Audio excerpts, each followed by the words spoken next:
$100 billion, roughly 93 billion euros. This is not a rounding error in a bureaucratic ledger in Brussels.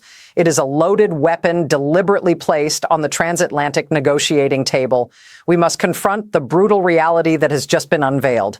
The European Union is reportedly finalizing a list of retaliatory tariffs against the United States on an unprecedented scale.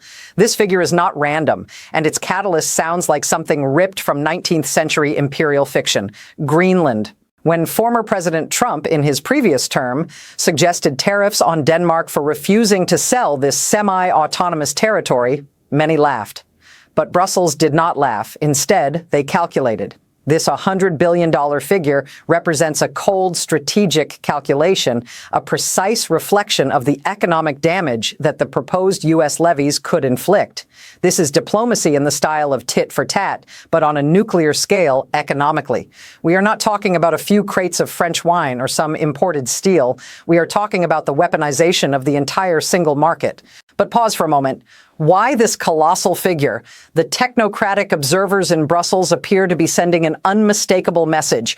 An attack on one member state, even over a real estate deal involving the Arctic Circle, is an attack on the entire trading bloc. This is deterrence quantified. In the history of modern trade, rarely have we seen a target list prepared with such devastating scale merely in response to a threat. It signals a shift in European thinking, from passive defense to active deterrence. Visualize the massive container ships floating on the ocean, carrying billions of dollars in goods, now becoming potential hostages in a geopolitical chess game where the rules are being rewritten by the hour. If this $100 billion figure is triggered, it would send a shockwave through every corner of the global economy, from the factories of the Rust Belt to the bustling ports of Rotterdam. Yet behind this massive wall of money lies an implicit risk, even more terrifying, the collapse of trade rules that have existed for the last 70 years. However, the $100 billion figure is merely the casing of the bomb. What truly matters and is far more dangerous lies in where the EU intends to aim to inflict maximum political pain on Washington. However, the $100 billion figure is merely the casing of the bomb. What truly matters and is far more dangerous lies in where the EU intends to target to inflict maximum political pain on Washington.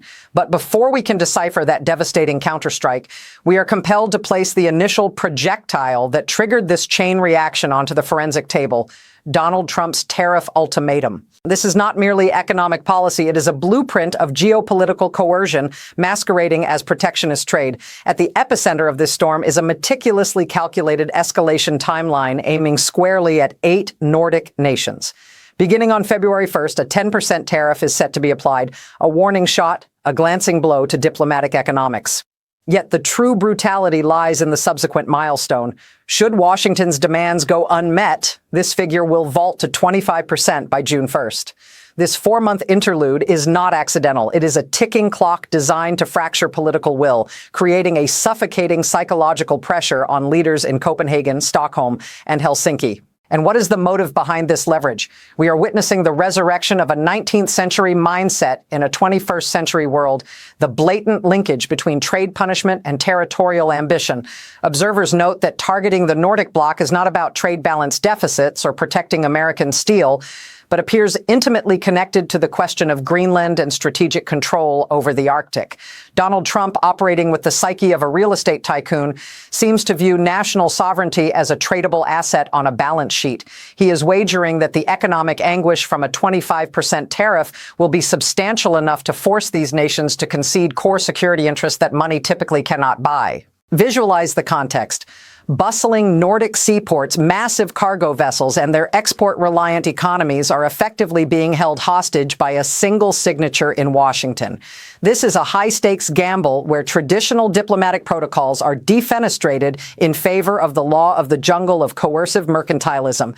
But has Mr. Trump miscalculated the European threshold for pain? Will this pressure cause the Nordic bloc to crumble, or will it serve as the catalyst for them to forge a shield of steel?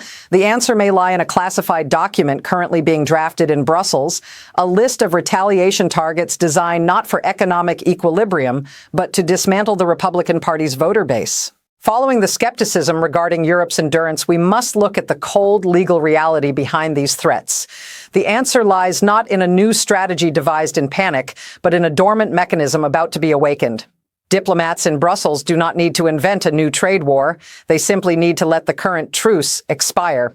The centerpiece of this strategy revolves around February 7th, a date not chosen at random, but a legal detonator pre-installed within the transatlantic trade architecture. This is the mechanism known to experts as the snapback. To understand the sophistication and danger of this move, we must rewind to 2018, when the Trump administration first imposed tariffs on European steel and aluminum under Section 232 on national security grounds. When President Biden took office, the two sides did not abolish these tariffs entirely. Instead, they agreed to suspend them to negotiate a permanent solution on green steel. That suspension had an expiration date, and that clock is ticking down to early February. This creates a remarkably efficient diplomatic lever. Europe does not need to convene 27 member states to vote unanimously on new sanctions, a process notoriously slow and bureaucratic.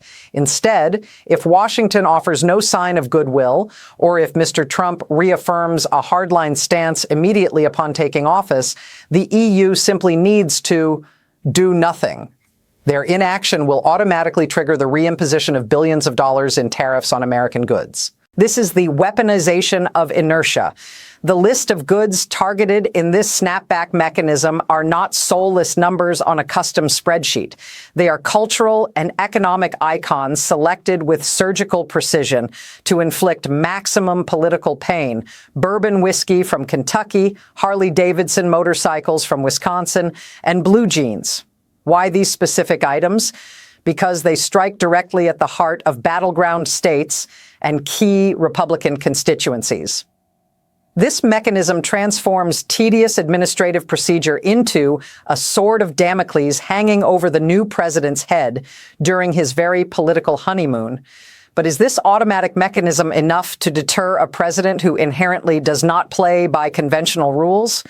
Or will it become the spark that ignites an escalation no one can control? While Brussels relies on old rules, Washington appears to be preparing to rewrite the game entirely. While Washington sharpens its economic nuclear spear, Brussels is no longer content with merely weaving a thicker shield. We are witnessing the unveiling of an entirely new institutional weapon, marking the geopolitical awakening of the old continent.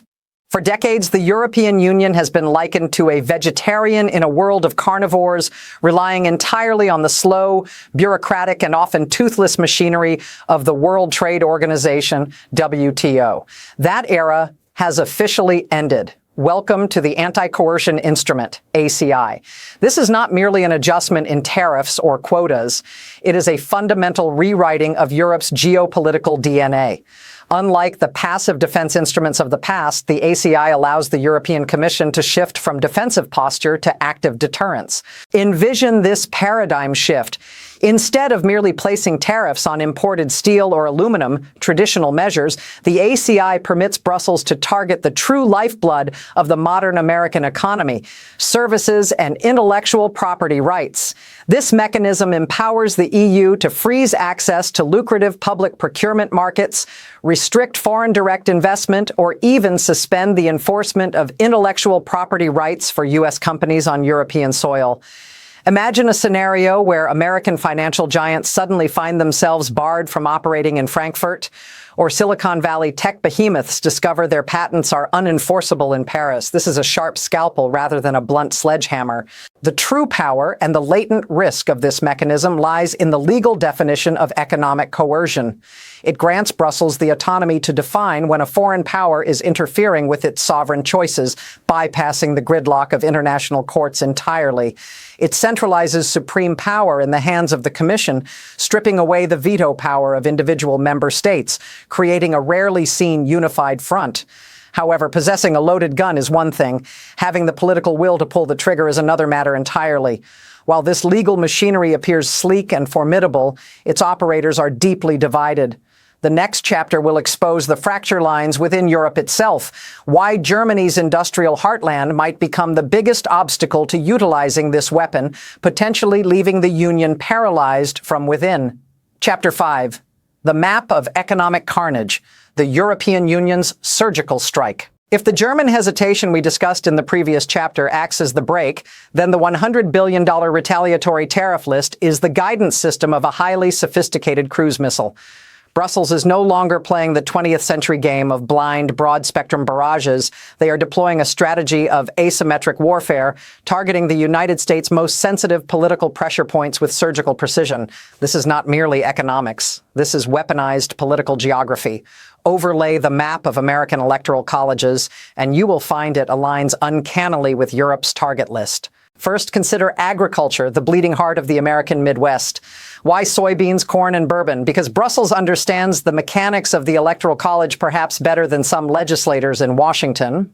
By levying tariffs on agricultural products, Europe is not just inflicting revenue damage, they are applying direct psychological pressure on the former president's most loyal voter base. The image of Iowa farmers staring at silos bursting with unexportable grain is a political lever far more potent than any diplomatic démarche. The targeting of Kentucky bourbon is equally symbolic, striking at American cultural heritage and pride, while simultaneously hitting the constituencies of key Republican leadership. Next is the automotive industry, a web so complex that any strike risks becoming a boomerang. Europe threatens tariffs on American cars, but here lies the paradox of globalization. The largest exporter of BMWs in the world is not Munich, but Spartanburg, South Carolina. When Europe taxes American cars, they inadvertently wound the very assembly lines sustaining thousands of American workers in the southern states, another critical political theater. Yet the most severe blow may not land on tangible goods, but on the technology sector. Digital services taxes are being sharpened by Europe like a dagger aimed at Silicon Valley. The message is stark. If Washington blocks European steel, Europe will choke the data flows and profit margins of American tech giants. But can Europe withstand the heat radiating from the furnace they themselves are stoking? Washington, with its instinct for divide and conquer, will surely not remain passive. The familiar tactic involves offering sweet bilateral deals to weaker member states, attempting to chip away at the bloc's solidarity. However, recent history, particularly the spectacle of Brexit, has served as an inadvertent adhesive. The cost of leaving or undermining the single market has been proven prohibitively high. No matter how anxious Berlin may be or how bellicose Paris becomes, the European Union's survival instinct rests on an immutable principle. Their bargaining power lies in the unified voice of 450 million consumers. If they fracture, they are ground to dust. Yet as these two Western titans busy themselves throttling one another in an economic duel, they seem to have forgotten the spectator in the front row. A vast shadow is lengthening from the east, observing every fissure in the transatlantic alliance with the patience of an apex predator. Is this Western trade civil war the greatest gift Beijing could have ever dreamed of? The next chapter will not speak of tariffs, but of the shift in global power. When America and Europe weaken each other, who rises from the ashes? If the East is watching with the patience of a predator, it is because the West is busy dismantling its own foundations. This fracture did not begin with figures on a balance sheet. It stems from a far more profound collapse in the architecture of the post-World War II order, the erosion of strategic trust. For more than 7 decades, the Atlantic was not merely a geographical separation, but an internal lake of shared prosperity where trade served as the adhesive binding liberal democracies. Yet what we are witnessing now is the painful transmutation of commerce from an instrument of peace into a weapon of political coercion. Europe, historically slow and cautious in its reactions, appears to have reached a chilling conclusion. Washington is no longer the permanent guarantor of stability, but has become a risk variable that must be managed. When proposed tariffs are based not on pure economic logic, but on leverage, we see the rise of a new mercantilism, where nations do not trade to mutually enrich, but to insulate their sovereignty against former allies. Diplomatic observers in Brussels are whispering about strategic autonomy, a euphemism for preparing for a world where the United States might be a fiercer competitor than traditional adversaries. This is the tragedy of our time. German automobiles or American steel are no longer commodities. They are hostages in a geopolitical chess game where the rules are being rewritten daily. Do you sense the irony of history? As the architects of the Marshall Plan look down from the past, They see the bridges they built being torched by the very heirs of that legacy. But while leaders are consumed by macro calculations on the international stage, a brutal reality is silently creeping into every household, one that no trade agreement can mask. The price of this hubris will not be paid by governments, but by innocent commoners. The next chapter will not speak of diplomacy, but of the pain right here at home. When giants collide, who is truly crushed under the weight of inflation and job loss? The price of this hubris will not be paid by governments, but by innocent commoners. The next chapter will not speak of diplomacy, but of the pain right here at home. When giants collide, who is truly crushed under the weight of inflation and job loss? Yet the devastation does not halt at the supermarket checkout or the shuttered factory gate. It bleeds into the invisible digital nervous system of global finance, which reacts faster and more ruthlessly than any politician ever could. We stand before the precipice of financial contagion, a risk history has warned of, yet market memory is far too short to recall. Financial markets are, at their core, mechanisms for pricing risk. When Washington and Brussels, the twin architects of the Western economic order, draw swords, they are not merely taxing soybeans or automobiles, they are fracturing the foundational stability that has anchored global capital flows since the post-war era. Envision the scene on trading floors from New York to Frankfurt. High-frequency trading, HFT algorithms, will not wait for armistice agreements. As uncertainty escalates, the first reflex of capital is not patriotism, but flight. We are likely to witness a chaotic migration of funds seeking safe havens. Gold, the Swiss franc, or ironically U.S. treasuries may see price spikes, but the cost will be a massive capital flight from risk assets, strangling the liquidity of businesses desperate for capital to survive. Furthermore, we must gaze upon the specter of the 1930 Smoot-Hawley Act. Economic historians, far more prudent than populists, constantly remind us that it was the banking collapse following the trade war that delivered the fatal blow leading to the Great Depression, not the tariffs alone. Today, the degree of financial interconnectedness is 100-fold deeper. A shock to European banks, heavily exposed to U.S. corporate debt, could trigger margin calls across the Atlantic. Do you believe your 401k portfolio is immune to a diplomatic spat in Brussels? The answer, regrettably, is no. Investor sentiment, what Keynes termed animal spirits, teeters on the brink of paralysis. When CEOs cannot predict if their supply chains will remain legal next month, they cease investment. Capital expenditure, CapEx, freezes, and that is when recession shifts from theory to reality. But there is a risk greater than currency, a variable we have yet to dare name. If the Western Economic Alliance tears itself apart over tariff disputes, what becomes of America's geopolitical standing when facing Eastern rivals? The final chapter will not speak of money, but of the collapse of a world order. If the Western Economic Alliance tears itself apart over tariff disputes, what happens to the geopolitical standing of the United States when facing Eastern adversaries?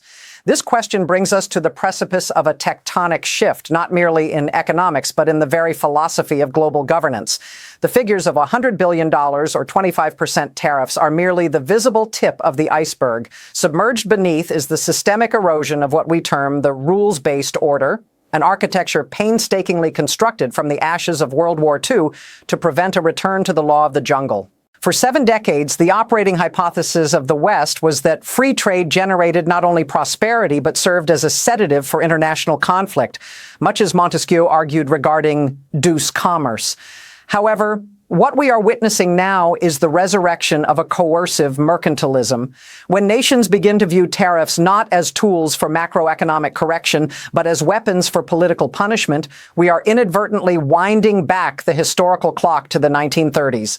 In this emerging paradigm, national sovereignty is no longer defined by the capacity for peaceful self-determination, but is measured by the capacity to endure economic pain and the ability to inflict corresponding destruction upon an adversary. The bitter irony here is that while Washington and Brussels are busy sharpening tariff blades to point at one another, the concept of a unified West is becoming increasingly hollow. An alliance built on shared values is being downgraded into a wrestling ring where long-standing partners calculate gains and losses through a zero-sum mindset. If the United States, the chief architect of the Bretton Woods system, decides that rules are merely nuisance barriers to national sovereignty, who remains to defend the legitimacy of international law? We are entering an era where might replaces right and unpredictability replaces stability. The container ship, once the symbol of globalization's efficiency, has now become a hostage to geopolitical calculations. And when the dust settles on this trade war, the greatest legacy may not be a narrowed trade deficit, but the isolation of the United States in a world it once led. Is the return of extreme protectionism a shield for the worker? Or is it the velvet curtain slowly closing on the stage of the Pax Americana era? History has not yet written the final page, but the pen is hovering over a deeply unsettling chapter.